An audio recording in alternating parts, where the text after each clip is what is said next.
রবিবারে আবারও ইতিহাস, বয়কটের গরম হাওয়া, মাঠে ঢুকতেই ঠান্ডা, আর শেষমেশ 61 রানের ধাক্কা।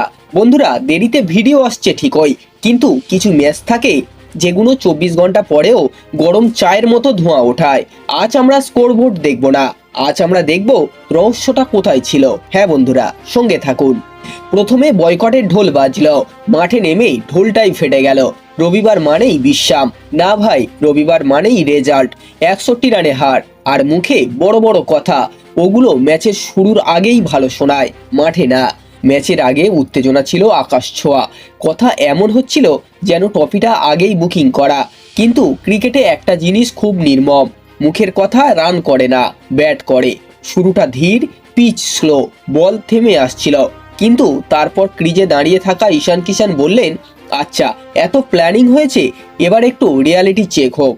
শটের পর শট, ফাঁকা জায়গা খুঁজে বের করা, স্পিনারদের এমন ব্যবহার যেন নেটে প্র্যাকটিস চলছে। ওপাশে তিলক বর্মা শান্ত, চোখে একটাই ভাব, আজ তাড়া নেই, ওরা নিজেরাই তাড়াহুড়ো করবে।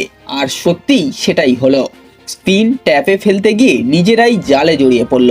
একটার পর একটা পরিবর্তন, মনে হচ্ছিল রিমোট দিয়ে চ্যানেল পাল্টাচ্ছে, কিন্তু প্রোগ্রাম একই, চাপ বাড়ছে। হ্যাঁ বন্ধুরা, এদিকে যখন পাকিস্তান ব্যাটিং করতে নামলো, টার্গেট সামনে, কিন্তু শুরুতেই ধাক্কা।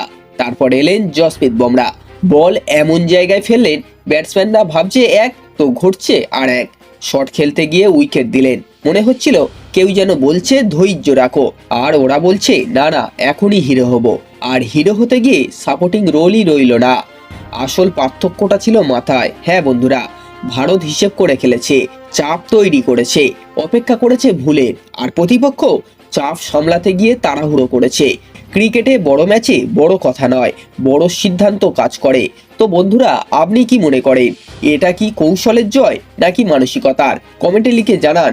আর হ্যাঁ, ঈশান কিষানের ব্যাটিং আপনাদের কেমন লাগলো অবশ্যই কিন্তু কমেন্টে জানাবেন।